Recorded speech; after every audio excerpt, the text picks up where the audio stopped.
Acabou de lançar a primeira parte de uma autobiografia e muito generosamente dá-nos esta noite a honra de uma visita. Senhoras e senhores, professor Aníbal Cavaco Silva.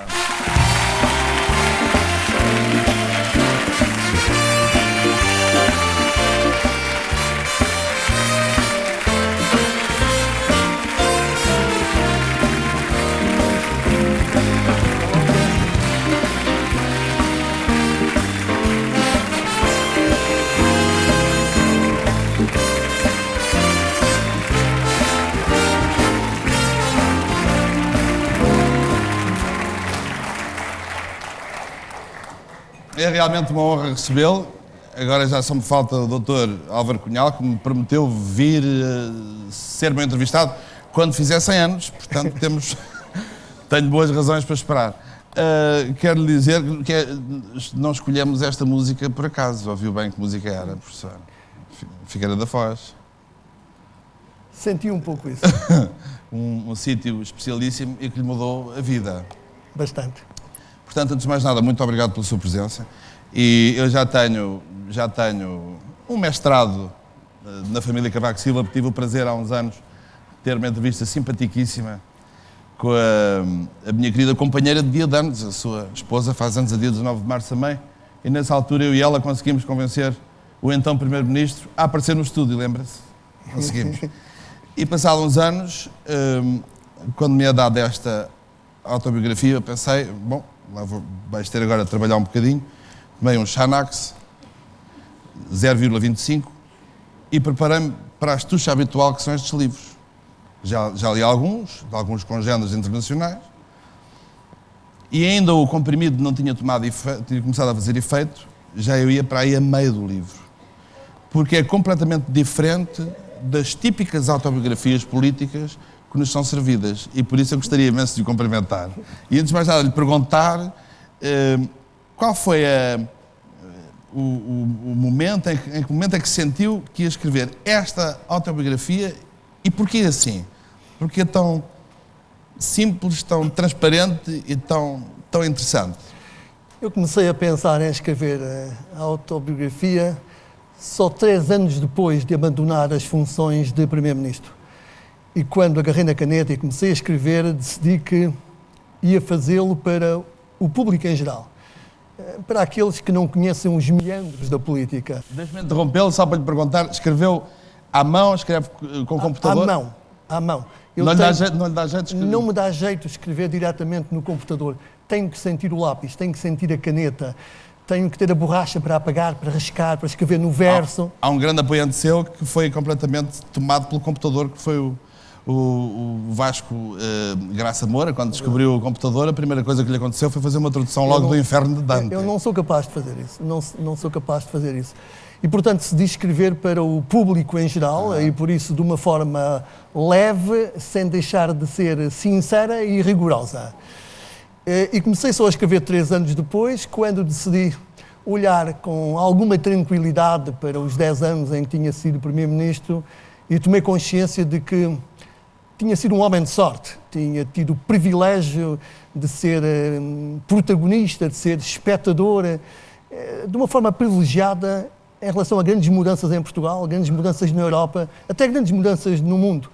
E essa foi uma das razões, não foi só. É responsável pela mudança, a minha geração então é tocadíssima nós temos uma dívida de gratidão, porque aconteceram imensas coisas realmente com o seu... com o advento dos seus governos. Se me permite, eu vou pontuando a nossa conversa com algumas fotografias, porque também as há em alguma profusão. Eu acho esta maravilhosa, porque temos, portanto, aqui... A minha mãe? A sua mãe? Esta jovem. Não é jovem, é o meu irmão mais novo. Sabes bem? Ele é capaz de estar a assistir e não vai gostar desta observação. Como é que ele se chama? António. António, eu peço imensa desculpa.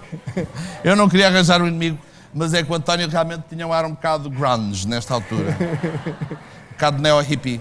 Portanto, este é o seu irmão António com penteado já todo modernaço. Isto minha irmã, é a sua irmã, portanto. Minha irmã Maria do Rosário. Maria do Rosário. Sim. O meu irmão mais velho, o meu pai. O seu pai, que foi uma pessoa, uma peça. E o remanescente sou eu. que tinha muito... Aliás, mantém o seu aspecto, é invejável. Tem uma figuraça, mas já nesta altura... Agora, o que é engraçado é que e a primeira coisa logo que me prendeu, eu temia estar na presença de um super-homem. E então, de repente, nesta altura, chego à conclusão que afinal o professor Cavaco Silva tinha começado, como qualquer jovem mortal, por ser um aluno não especialmente bom. Muito irrequieto. E reprovei no terceiro ano, ou seja, na altura, o primeiro ano do curso geral do comércio. O que abona muito a seu favor, porque eu ficava muito Sim, preocupado se uma criança com este aspecto e assim no 20 começasse logo por ser bom aluno. E dava mau resultado. Geralmente todos os serial killers são bons alunos, estou a brincar. Mas acho muito divertido porque a primeira vez que fala no seu pai em termos muito carinhosos é, no fundo, uma coisa que ele fez que lhe marcou a vida até hoje. É verdade. Que foi, assim que o meu amigo perdeu o ano, foi castigado impiedosamente, implacavelmente. Ele mandou-me para a atual Vila Moura, onde o meu avô tinha uma pequena propriedade de 1 hectare, que ainda está lá, no meio da Vila Moura. Vale uma fortuna, então. Junto à Ribeira de Quarteira, durante... Por que é que saltou esta observação? Não, é zona agrícola. É zona agrícola. Bom. E durante 3 meses eu acompanhei o meu avô regando milho e cavando batatas. Ainda é a zona agrícola. Ainda é zona agrícola. É que se fosse com outras pessoas, neste momento era zona altamente urbanizada. Sim, não é o caso. Uma zona onde se fazia prédios de 50 andares. Não é o caso. E eu espero que continue a ser a zona agrícola. Tem a noção que é a sua grande verticalidade e a sua grande serenidade, que faz com que nós tenhamos todos um grande carinho coletivo pela vossa família. É uma coisa que, infelizmente, o ser humano não tem muito, tem percentualmente pouco. Mas enfim, saltando, este homem íntegro que ganhava dinheiro na altura com frutos secos. Pequeno comerciante, sim. E hoje há a miudagem que não sabe sequer o que é que são alfarrobas. Alfarrobas e amêndoas e figos secos. Isso eles figos sabem por causa do futebolista, estou convencido. Para eles figo é um futebolista. Mas a alfarroba, na altura, é outra coisa, porque uma das coisas que eu acho divertidas no seu livro é que ele dá-nos pinceladas também desse Algarve, que a maior parte das pessoas já quase que nem se lembra. Vila Moura, por exemplo, a zona da Marina de Vila Moura agora era o quê? Era todo o chamado Morgado de Quarteira, onde a população da minha freguesia, a grande maior parte das pessoas, trabalhavam lá, tinham uma pequena parcela de terreno arrendada e dali viviam, cultivavam, obtinham os produtos agrícolas. A Vila Moura era uma zona, onde é a Vila Moura hoje, era uma zona agrícola de qualidade extraordinária. E é pena que tenha sido totalmente destruída essa componente agrícola da zona da Vila Moura. Tem muita pena. Professor, uma certa selvageria na zona do Algarve foi um bocado o preço que se teve de pagar pelo boom do poder autárquico a seguir ao 25 de Abril, não é? Talvez se pudesse ter evitado. Para mim hoje é uma certa dor de coração visitar a Praia dos Olhos d'Água, a praia da minha meninice. A sua descrição dos Olhos d'Água é maravilhosa. Era uma beleza e hoje eu não gosto de ir lá, confesso. Fico pela zona dos Olheiros, que é aquele princípio da Praia da Falésia, onde nasci, ainda nasce um pouco a água doce dentro da água salgada, e é por isso é que se chama Olhos d'Água. É uma praia linda, linda, para onde um grupo de 30 jovens ia de carroça, de burro, por volta do fim do mês de julho, e regressava na mesma carroça, no mesmo burro, no princípio de setembro, e ali passava um mês, numa vida bastante saudável e divertida. Eu acho tão divertido. E nesse ano que o meu pai me castigou em Quarteira, eu fiquei impedido desse contacto com os rapazes e as raparigas, onde estava a minha futura mulher. Pois, isso é outra coisa que eu acho absolutamente empolgante, e não é teatro. A maneira como este casal se ama, eu acho que vai para além da relação normal de marido e mulher. Eu acho que vocês são não só um casal exemplar, mas também os melhores amigos. E depois têm muita coisa para dizer um ao outro. Estão casados há quantos anos, professor? Há 38 anos e ainda não estamos fartos um do outro. A maior parte... Eu sou filho de pais também que, felizmente, viviam como vocês. Mas a maior parte dos casais, quando são casados mais de 30 anos, é vê-los nos restaurantes enfadadíssimos. Eles olharem para as pernas da empregada pelo canto do olho e elas a bocejar à espera que seja a hora de ver a novela, porque já não têm nada para dizer um ao outro. E vocês não se calam. blá blá blá blá blá blá blá blá blá blá blá blá blá blá, o que é absolutamente maravilhoso e se calhar é o grande truque da vossa união e que tem sido muito importante também para a sua carreira política. Muito, muito importante. Este livro não só é dedicado à sua mulher, como contém momentos que são verdadeiras poesias de amor escondidas e momentos de grande justeza. Para mim o favorito é quando o professor explica que antes do congresso da Figueira da Foz, que mudou a vida, já lá chegaremos, não só fica num quarto manhoso, porque é o que eu gosto disto, é que geralmente, depois de ter sido 10 anos primeiro-ministro, os quartos são todos suítes viradas para o mar. Não, e os carros são todos Aston Martins. Mas aqui a verdade está sempre presente. E então não só explica que está num quarto banhoso, que me dá logo vontade de rir, como estão vocês os dois em cima da cama a preparar o discurso, porque não há secretária sequer, não é? Não há secretária e estavam a telefonar do salão do casino dizendo não se pode demorar porque a sala está cheia.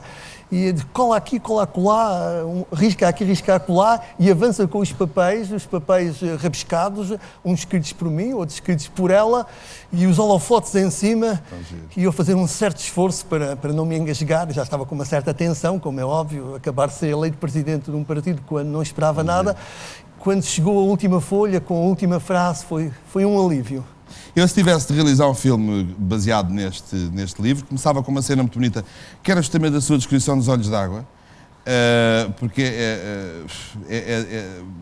a gente quase que pode cheirar o maravilhoso Algarve impoluto daquela altura, mas depois, a meio do filme, desistia, porque o que eu sinto aqui é que vocês têm sido, ao mesmo tempo, muito bafejados pela sorte, ou seja, andei à procura desesperadamente, como produtor cinematográfico, do momento em que vocês discutiam como casal e o professor fugia para a Espanha como uma espanhola, ou no momento em que descobriam que o vosso filho era toxicodependente, ou que a vossa filha assaltava casas de praia, mas é que na vossa vida é tudo de tal maneira límpido, elegante, calmo. Eu sou fã dos seus filhos, já expliquei isso mais uma vez. Os netos são lindíssimos, parecem bonequinhos comprados, encomendados numa loja. São mesmo bonitos. São lindos. São lindos. Todos os netos são lindos. E há aqui uma harmonia que me transtornava o filme numa chatice por falta de conflito. Não quer dizer que nunca tenha discutido com a minha mulher, porque isso é normal num casal, uma discussão ou outra. Mas eu não queria, eu queria mesmo louça partida, queria facas espetadas nas costas. Vamos ver mais uma fotografia. Esta é a fotografia do vosso casamento, que é em condições especialmente dramáticas também, porque é 10 dias de sair para o ultramar, não é? Sou mobilizado para Moçambique, de uma forma inesperada. Eu sou chamado para a tropa em 1962, durante o tempo da crise dos estudantes, e recebo a notícia no verão de 63 de que ia para a África. Telefonei à minha mulher, ela estava, penso que nos olhos d'água, eu disse, prepara, vamos nos casar e vamos partir para Moçambique. Os oficiais do exército não queriam que eu levasse a minha mulher, mas eu disse, eu levo-a, quer ou não quer, não, ela vai comigo. Tínhamos acabado de casar, 10 dias, ela teria que ir comigo. Portanto, a lua de mel foi um pouco no barco. O infante Dom Henrique. A sua mulher comprou um bilhete também com o dinheiro que ela própria ganhou, com o dinheiro que tinha ganho como professor de liceu, ficámos lisos. E por isso, quando chegámos a Moçambique, queríamos um carro, tivemos que nos empenhar junto do Monte Pio, que existia em Moçambique, e comprámos um carro em segunda mão, se não me engano, 22 contos ou 20 contos. Ainda ganhei depois quando o vendi.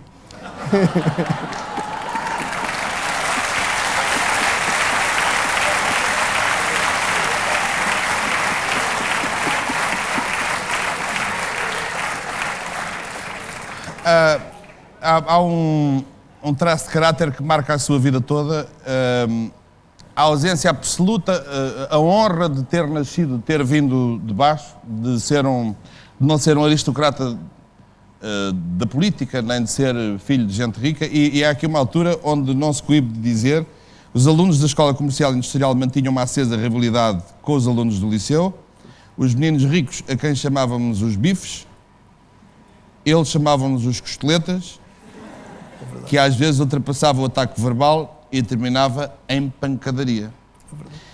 Não raras vezes, durante o seu governo, não digo que tivesse dado estaladas, mas viu pôr na ordem algumas pessoas que achavam que o ascendente social lhes podia, de alguma maneira, valer de alguma coisa.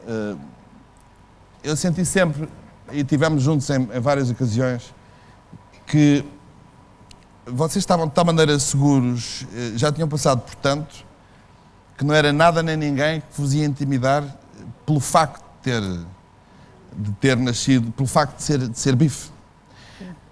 Costeleta. Não, eles serem Eles bifes. eram bifes, eu era costeleta. Porquê que vocês Sabe eram que costeletas? ainda hoje existe uma pequena associação em Faro, que é a Associação dos Costeletas, que eu faço parte, que tem um pequeno boletim que eu recebo regularmente, pago as cotas, agora eles mandaram-me o papel a dizer que eu estou a dever as 2 últimas, mas vou pagar. É melhor dizer que vou pagar porque podem estar a assistir ao programa. Vai ser a primeira página do Independente já na sexta. São cotas muito pequeninas, temos uma pequena associação que nos encontramos de vez em quando, e que é uma ligação que vem desde esses tempos, dos anos 50 em Faro, e são os costeletas, com um certo orgulho de costeleta. Há várias pessoas que estão ligadas que eu estimo imenso. Um deles é o Manuel Dias Loureiro, que fiquei encantado de ver outra vez voltar à vida política e ao vosso lado. O engenheiro Joaquim Ferreira do Amaral, a quem nós tentávamos sacar histórias sobre si nos jantares privados e que nos contava uma coisa absolutamente maravilhosa. Eu não sei se estou a meter-me em confidência, mas se tiver não é muito grave. O professor, à medida que ia chegando a Bulicame, ia-se transformando. O Joaquim dizia que a 50 km era primeiro-ministro, a 40 km começava a tirar a gravata, a 30 km o sotaque começava a ficar cada vez mais algarvio. E a 10 km, chegar a Bulicame, aquilo já ia as janelas abertas, e quando chegava lá era uma alegria receber o filho da terra. Realmente sente-se voltar às origens ali. Repara, depois de inesperadamente ter sido eleito na Figueira da Foz, a minha primeira viagem ao Algarve foi à terra onde nasci, a Bulicame, compreende-se. E lá estava a família, os amigos. E o pai? O que é que o pai achou de ter de repente um filho líder partidário? O meu pai ficava muito orgulhoso e extrovertido. A minha mãe era uma alegria contida para dentro de si própria. Eles eram diferentes. A minha mãe já faleceu. O meu pai ainda é vivo, tem 90 anos, ou quase 90 anos, tem 89, vai a caminho dos 90. E vive uma alegria permanente pelo facto do filho, primeiro ter chegado a doutor, como se dizia na terra. Que era tão difícil. É preciso imaginar que, por exemplo, de Bulicame a Faro, era uma aventura ir estudar. Já era por si só uma aventura, quanto mais ainda vir para Lisboa tirar um curso. Sim, para estudar era necessário tomar o comboio às 6 horas da manhã e regressava depois às 6 da tarde. Portanto, um jovem de 11 anos é lançado na cidade de Faro, com todas as suas tentações, e fica lá durante muito tempo sem aulas, durante 12 horas até regressar a casa. Olha, vir para Lisboa é uma aventura ainda muito maior. E depois, quando vim, fico imediatamente a viver próximo do Bairro Alto. Tenho uma pergunta perversa para lhe fazer. Porquê é que não fez a autoestrada Lisboa-Algarve? É uma boa pergunta. São as duas únicas críticas que eu tenho, que foi acabar a taxa de televisão, que se calhar ninguém dava por isso e neste momento a televisão tinha mais algum dinheiro, da RTP, e não ter começado logo pela estrada Lisboa-Algarve. Tinha pressionado, como conselheiro, eu dizia... Vou-lhe dizer porquê. Porque quem está a governar tem que fazer escolhas, estabelecer prioridades. E a prioridade era completar Lisboa-Porto. Eu não conseguia entender como é que era possível as duas grandes cidades de um país não estarem ligadas por uma autoestrada e serem necessárias 4, 5, às vezes 6 horas para fazer a ligação. Então, os meus conterrâneos do Algarve, alguns não me perdoam isso. Pois. Mas se calhar se não fosse do Algarve não tinha tido esse pudor. Mas avançou-se na Via do Infante, fez a Via do Infante durante 90 km, pelo menos. Sim, já não foi mal? Não foi mal. O meu pai ainda ficou radiante porque ele era de Ayamonte e ainda podia ir e vir a Ayamonte várias vezes. Soube também que muito desprendido, mas sempre que podia usava os seus conhecimentos de economia para ver se lhe saía outra autobola. É verdade. Portanto, o desprendimento não era tão grande assim. Não era por isso. Eu tentava encontrar formas de aumentar o pecúlio, a mesada era muito limitada, dava para pagar a pensão e pouco mais. Permite-me que leia uns versos da sua colega Ondina, que dizem assim: Pedro, dá-me uma pianada, por favor.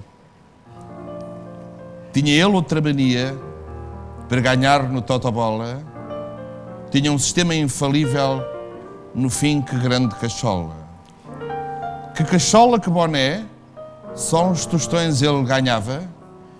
O que ganhou, creio até, nem as despesas pagava. É verdade. Portanto, nunca correu muito bem a Totobola. E convenci algumas pessoas a entrar com massa e depois elas não conseguimos reaver. Entre elas a minha mulher, a minha namorada na altura, com o dinheiro que ganhava no liceu. Nunca foi, portanto, um êxito Não foi um êxito. Nós aplicávamos os conhecimentos de análise combinatória, de matemática que tínhamos aprendido e estávamos convencidos que chegávamos lá, mas quando acertávamos no 12, havia milhares de pessoas a acertarem. Claro. Quando havia só um a acertar, nós ficávamos no 11. Pois. Na altura era acertar no 13. Portanto, para jogar a Totobola, o melhor é não se ter nenhum conhecimento de economia. Talvez. Acha que o Pina Moura teria ganho o Totobola com facilidade? Como acabou de dizer que o que é preciso é não ter conhecimentos de economia, nunca se sabe.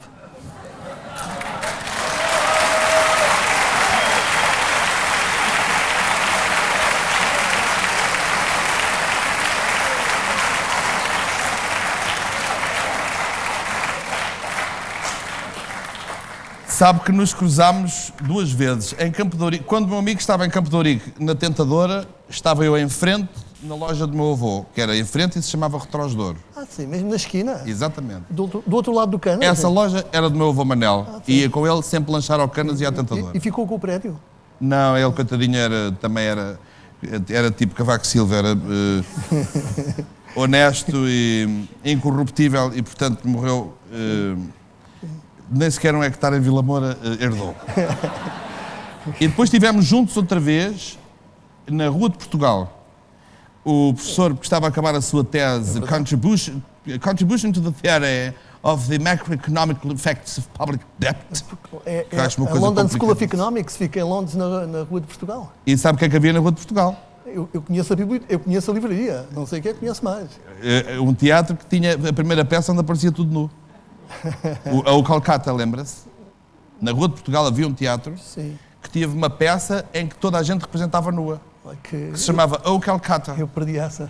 Pois, por isso é que passaram estes anos todos e eu sou aqui um apresentador de sucesso e o meu amigo está aqui a escrever estes livros. Eu estava em Londres, eu estava em Inglaterra a viver com a minha mulher.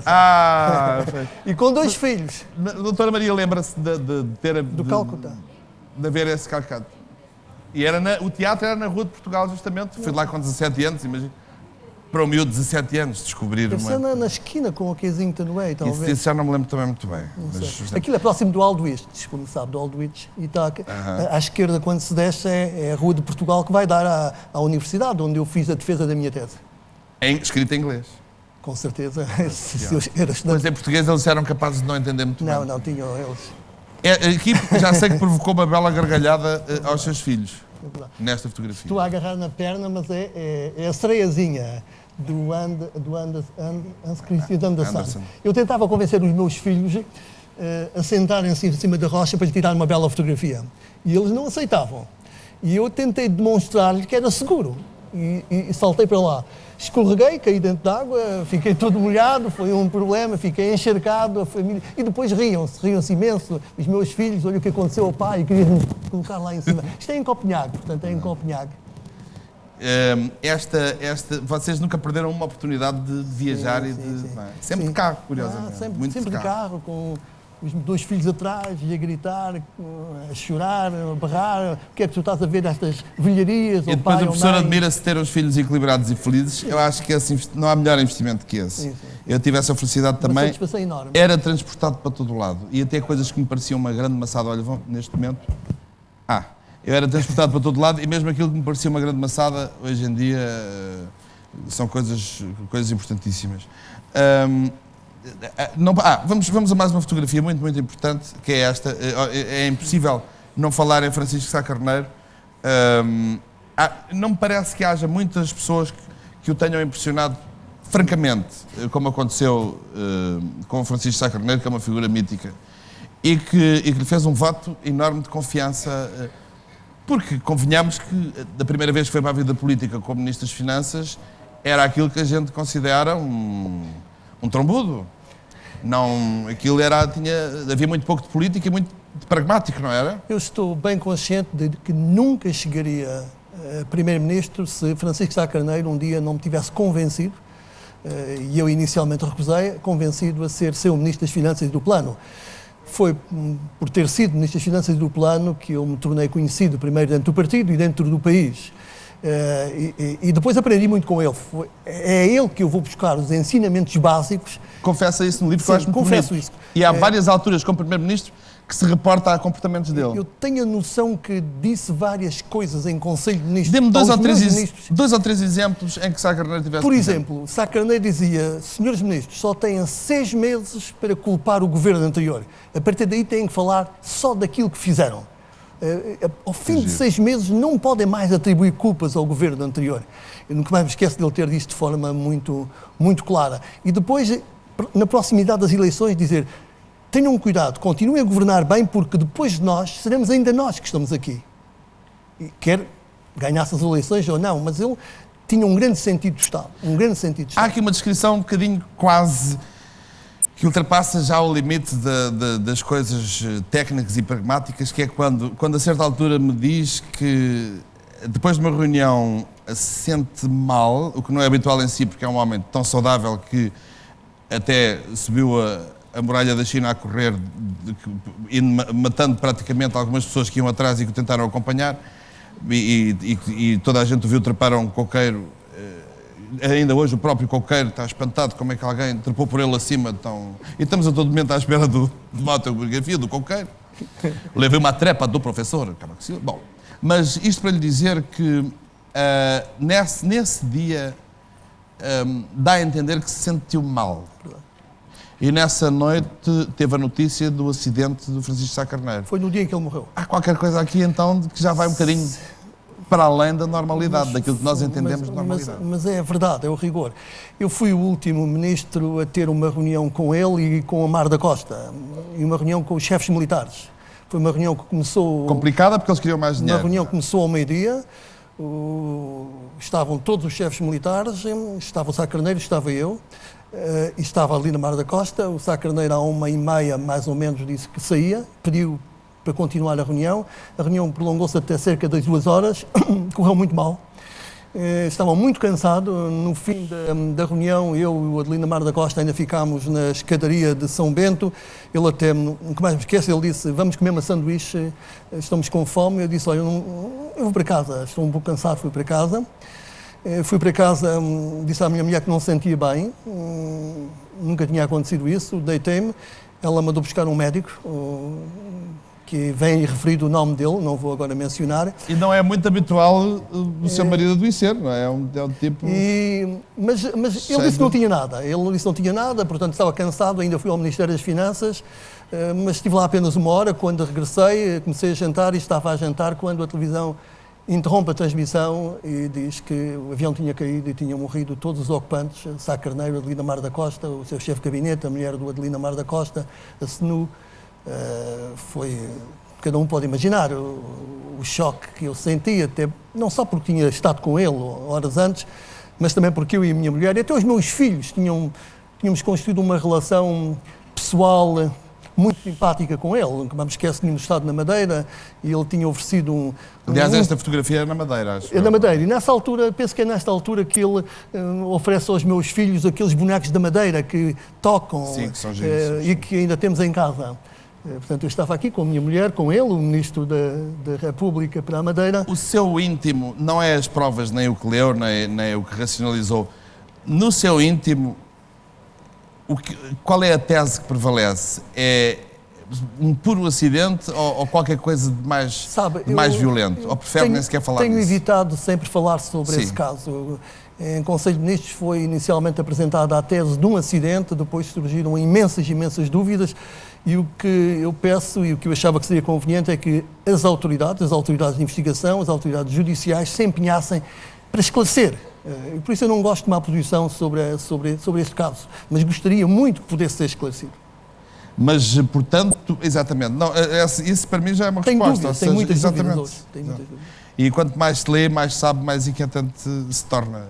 Vamos ver mais outra fotografia, esta histórica, porque já está numa gargalhada pouco habitual em ocasiões públicas. Eu tive a felicidade de privar um pouco com o professor e de vê-lo muitas vezes a rir à gargalhada em muitas ocasiões, mas tentava publicamente, apesar de tudo, manter alguma contenção. Portanto, aqui estava mesmo entregue ao charme desta mulher muito bonita, Lady Diana Spencer, que é definida com muito carinho pelo professor como não sendo propriamente uma mulher fútil. Uma mulher infantil, divertida, mas não fútil. Eu tenho uma ideia dela diferente daquela que os jornais referiam frequentemente. Eu tive 2 vezes com ela, durante a visita oficial a Portugal, isto é no Porto, durante um jantar, ela estava sentada ao meu lado no Porto, tive a ocasião de falar com ela, depois voltei a encontrá-la em Edimburgo, e eu acho que era uma mulher com bom espírito de observação,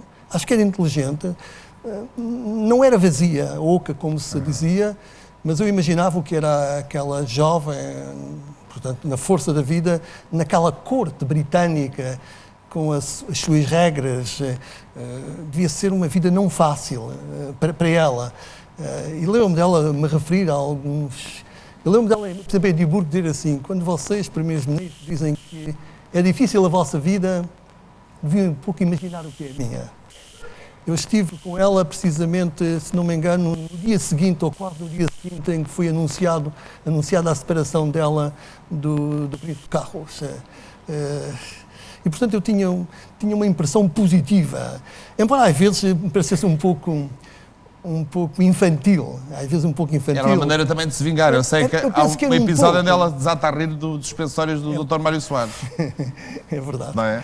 É verdade, eu via a rir e a apontar para o peito do Dr. Mário Soares e depois é que percebi. Mas ela também, quando se aproximava o chefe do protocolo, ela fazia assim, aí vem o ditador do protocolo, e fazia assim. Portanto, tinha imenso sentido de humor. Tinha piada. Era francamente bonita? Bem, como é que pode?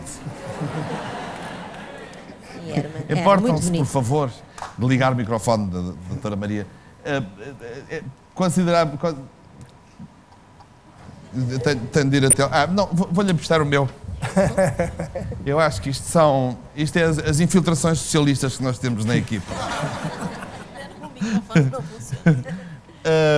Era uma mulher francamente interessante. Sim, achei-a muito interessante e devo dizer que quando nós a encontramos, ela não estava ainda na sua fase esplendorosa. Essa fase veio depois.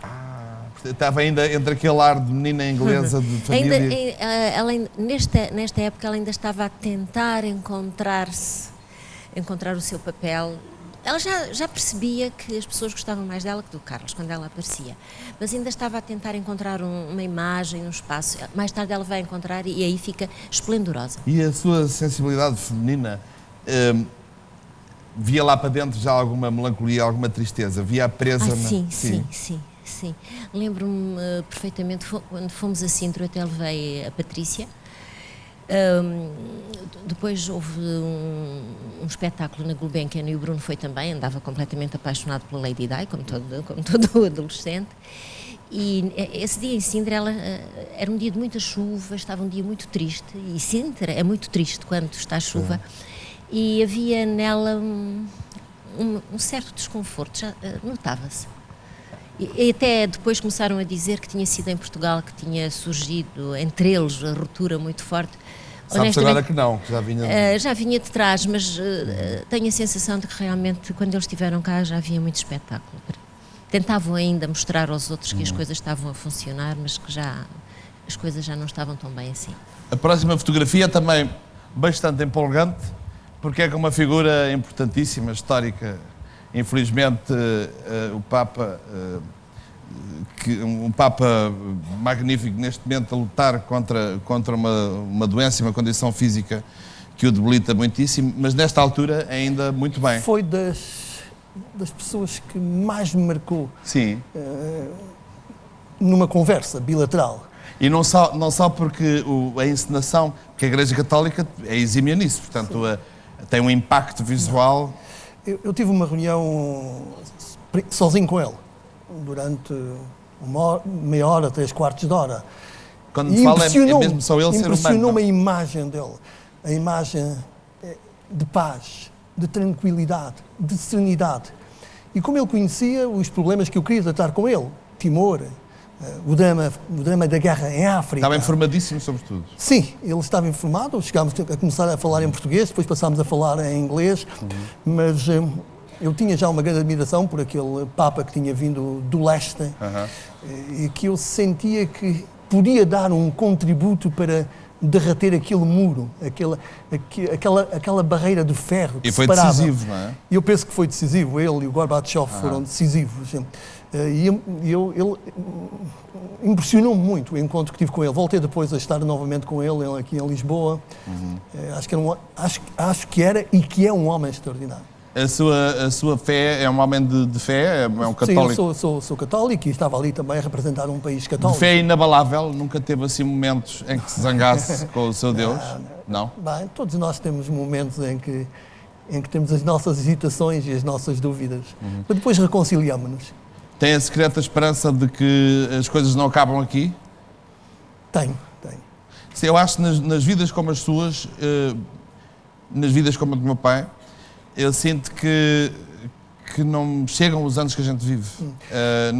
Eu acho que isto deveria ser o princípio de um capítulo de uma vida de 400 anos. Sabe, a minha vida foi muito uma aventura. No Algarve, em Lisboa, em África.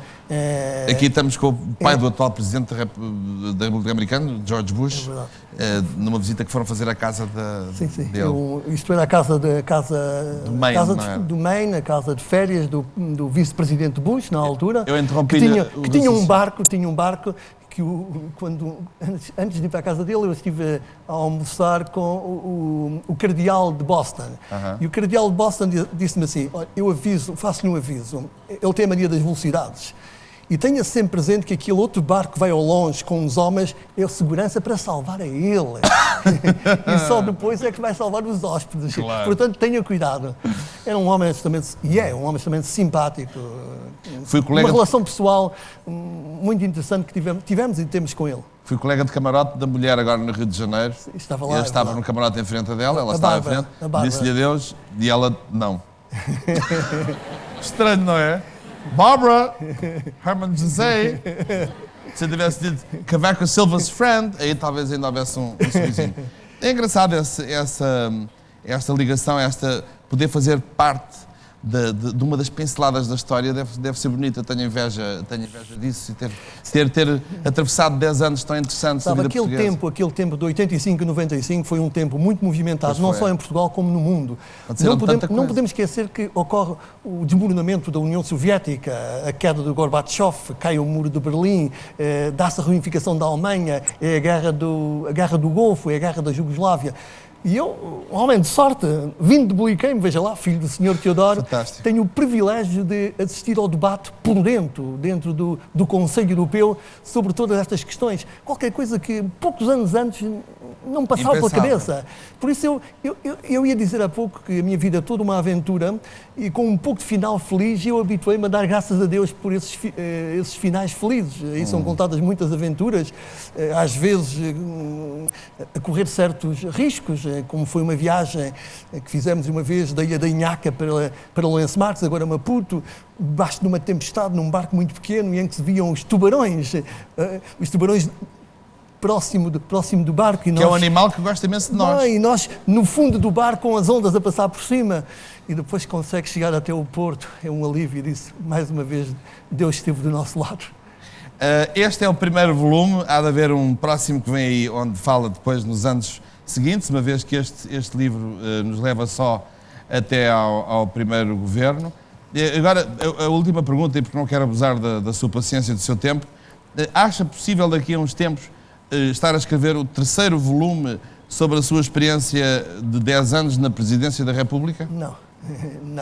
Não, porque nessa altura já não terei paciência para jogar mão de toda a papelada que seria necessário reler, de todas as cassetes que seriam necessárias visualizar, de todos os apontamentos que seria necessário consultar, e porque também eu me sinto sinto muito tranquilo e até feliz na vida que tenho neste momento. Não tenho ambições desse tipo. Estou a viver uma fase muito boa da minha vida, eu e a minha mulher, com os filhos, os netos, que já referiu. Agora tenho um de 4 meses, que é o António Luís. António, porque eu sou também António, e Luís, porque é também o nome do pai. Fiquei muito sensibilizado com esta atenção da minha filha e do meu genro. Sinto muito bem como estou. Repare, não tenho nostalgia nenhuma. Não quer dizer que eu não tenha sentido satisfação de muita coisa que se fez, mas costumo dizer que isso está tudo no compartimento do dever cumprido. Fiz, está feito. Agora também é verdade, professor, que o bicho da política funciona como um perião, fica ali adormecido, como o síndrome de Creutzfeldt-Jakob, e quando a gente menos espera, desperta, e lá temos Cavaco a caminho de Belém. Não, eu que tenho uma vida profissional muito intensa. Eu gosto de ser professor, sou economista, e isso facilita a integração na vida civil. O que é que ela há de responder nesta altura? Eu costumo dizer, o futuro a Deus pertence. Olha, muito obrigado por este bocadinho de presente que compartilhou connosco. Tínhamos aqui material para mais 5 horas de programa, sinceramente. É um livro maravilhoso, chama-se Autobiografia Política, é do professor Cavaco Silva, e foi uma honra enorme compartilhar este bocadinho consigo, com a sua querida mulher e com os seus queridos amigos. Muito obrigado, professor. Até à próxima. Obrigado.